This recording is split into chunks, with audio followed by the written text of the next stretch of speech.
Hello guys, welcome back to my another video. So first of all I wish you all a very happy Rakshabandhan. So guys, मैंने chapter number 2 का structure of chromosomes का last part complete कर दिया था और उस video के last में मेरे को किसी ने कमेंट करके पूछा था कि आप इसका इम्पोर्टेंट जितने भी क्वेश्चंस हैं इस चैप्टर से रिलेटेड वो आप इसमें से बता दो.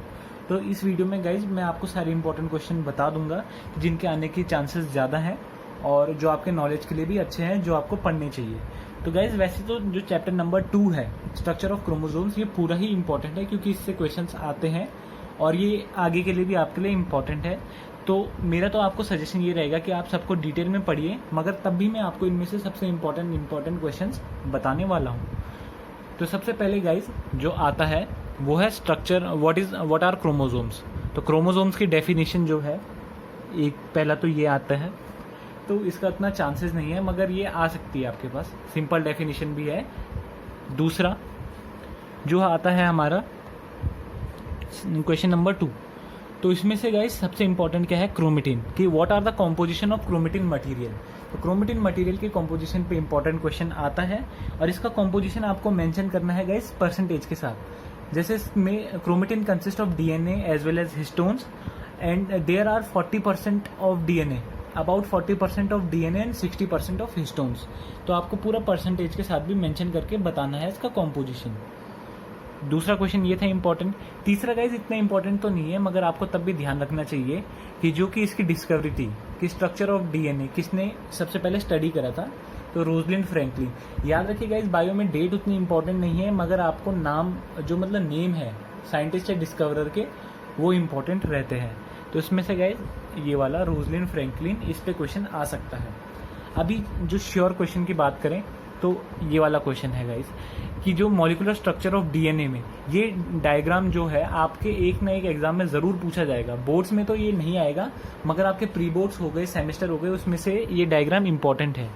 क्यों गाइज? क्योंकि इसमें से आपको आइडेंटिफाई करना पड़ता है कि ये आखिरकार ये स्ट्रक्चर किस चीज़ का है. तो ये डीएनए का स्ट्रक्चर दे रखा है यहाँ पे, डबल हेलिकल स्ट्रक्चर, क्योंकि उसकी कॉम्पोजिशन जो है गाइज, यहाँ पे हमने डीएनए का स्ट्रक्चर अभी तक ऐसा देखा था मगर वो उसका हाईली उसने मैग्नीफाइड स्ट्रक्चर है. इसमें ये जो है फॉस्फेट हो गई, ये पेंटोस शुगर हो गए और ये नाइट्रोजनस बेस हो गए. तो इसका क्वेश्चन आता है गाइज हमेशा कि इसका क्वेश्चन क्या बनेगा इसमें से, कि आपको आइडेंटिफाई करना है ये कौन सा डायग्राम किस चीज़ का है और इसमें से सबको लेबल करना है. ठीक है गाइज. उसके बाद हिस्टोन्स की आपके पास डेफिनेशन आती है, सॉरी न्यूक्लियोसोम्स की डेफिनेशन आती है कि व्हाट आर न्यूक्लियोसोम्स. तो 8 हिस्टोन्स प्रोटीन्स कंबाइंड, या फिर क्या बोलते हैं, wind up around DNA strand is known as nucleosomes. ठीक है, न्यूक्लियोसोम्स की डेफिनेशन यहाँ पे दे रखी है और ये भी इंपॉर्टेंट है, ये डिफाइन में आता है न्यूक्लियोसोम्स. ठीक है गाइज, ये देखिए यहाँ पे न्यूक्लियोसोम्स अच्छे से एक्सप्लेन भी करा हुआ है. फिर आता है गाइस जीन्स, ये भी डिफाइन वाला क्वेश्चन है. ये डिफाइन द फॉलोइंग टर्म्स में आपके पास आता है. तो व्हाट आर जीन्स? तो genes are specific sequence of nucleotide on chromosome that encode a particular protein which is expressed in form of some particular body features. ठीक है गाइस. फिर need for new sales, इसमें आपको 4 point याद रखने हैं, इनको आप अपने हिसाब से इलेबोरेट कर सकते हैं. फिर बाकी इसमें इंपॉर्टेंट कुछ नहीं है. इसमें आता है गाइज, अभी जो इसमें इंपॉर्टेंट है, इसमें इंपॉर्टेंट क्या है कि एक सबसे पहला कि सेल साइकिल की कितनी फेजेस होती है, how many phases do cell cycle have. तो उसका आंसर होगा 2 फेजेस. याद रखिए guys, prophase, metaphase, anaphase, telophase, ये सारी फेजेस कैरियोकाइनेसिस की हैं. Karyokinesis, what is karyokinesis? The division of nucleus. तो आपको वो फेजेस नहीं, सिर्फ याद रखना है सेल साइकिल की होती हैं 2 फेजेस. एक तो होती है नॉन डिवाइडिंग फेज, एक होती है dividing phase. Non dividing phase is known as interphase and dividing phase is known as M phase. तो एक तो ये हो गया गाइज इंपॉर्टेंट सेल साइकिल की फेजेस एक्सप्लेन करने के लिए. दूसरा आता है इंटरफेजेस की फेज एक्सप्लेन करने के लिए कि how many phase do interphase है. तो interphase basically have 3 phases, G1 phase, S phase and G2 phase. ये यहाँ पे मेंशन करा है, ये आप देख सकते हैं इधर पे, ये वाला इंटरफेजेस की फेजेस. तो ये भी था गाइज इसमें इंपॉर्टेंट. फिर फॉर्मेशन ऑफ न्यू डीएनए, इसमें सिर्फ आइडेंटिफाई करने को आता है, इससे इंपॉर्टेंट क्वेश्चंस नहीं आता है, इससे कोई आगे का क्वेश्चन नहीं बनेगा. ये सिर्फ आपको शो करता है कि रेप्लिकेशन ऑफ डीएनए किस तरीके से होता है.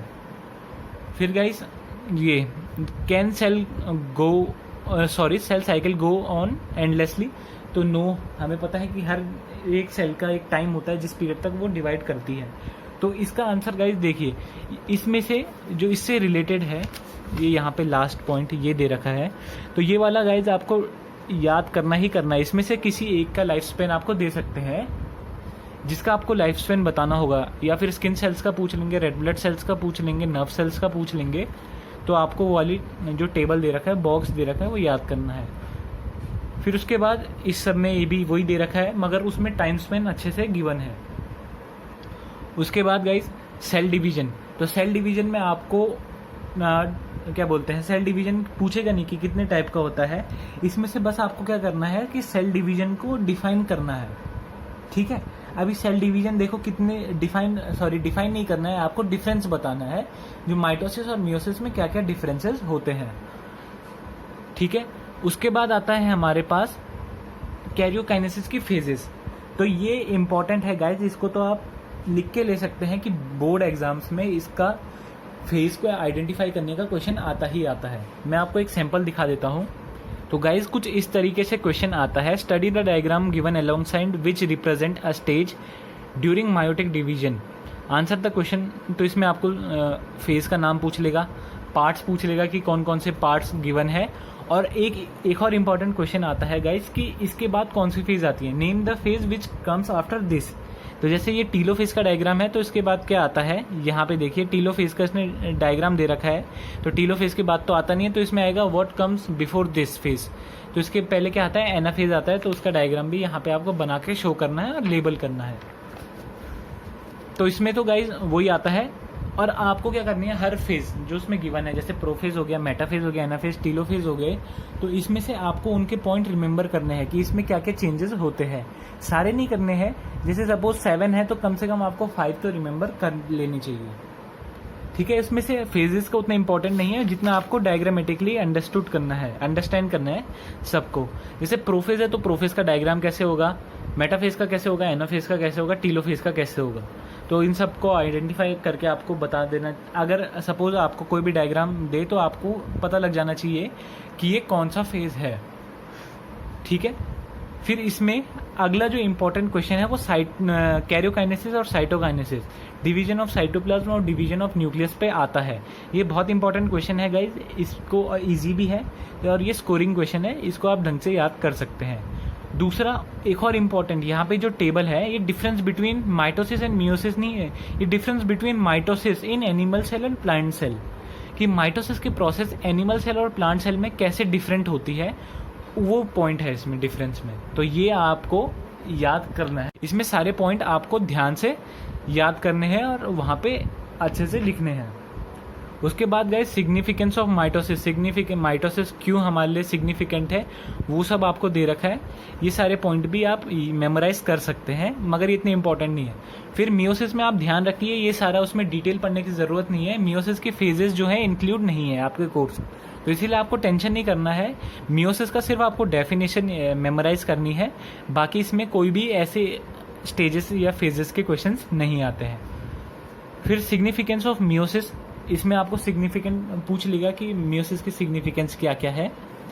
फिर एक और इम्पॉर्टेंट क्वेश्चन गाइज, ये डायग्राम देके आपको पूछेंगे कि इसमें क्या फिनोमिना एक्सप्लेन कर रहे हैं, तो इसमें क्या है, क्रॉसिंग ओवर एक्सप्लेन कर रहे हैं। तो अगर आपने गाइज क्रॉसिंग ओवर में या फिर ये मेरे वीडियो का ये पहला वाला पार्ट नहीं देखा है, तो मैं डिस्क्रिप्शन में सारे पार्ट्स का लिंक डालूंगा, आप चाहें तो आप वहाँ पे जाके देख सकते हैं। ठीक है, फिर यहाँ पे ये सब हमको दिया है, ये वाला यहाँ पे पूरा सब डिटेल में दे रखा है सिग्निफिकेंस के बारे में।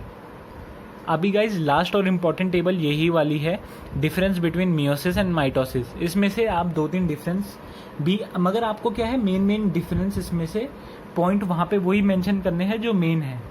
ठीक है, इसमें से और जो कि साइंटिफिक है, जैसे ऐसे नहीं कि आइडेंटिकल वाला आप पॉइंट मेंशन कर रहे हैं, इसमें हैप्लॉइड सेल्स फॉर्म होती है, उसमें डेप्लॉइड होती है, ऐसे टाइप के आपको डिफरेंस वहाँ पे लिखने हैं। तो गाइज ये सारे थे इस चैप्टर के पूरे इंपॉर्टेंट क्वेश्चंस, तो इनसे बाहर कोई भी क्वेश्चन नहीं आएगा गाइज, जितने भी इंपॉर्टेंट थे मैंने आपको बता लिए हैं।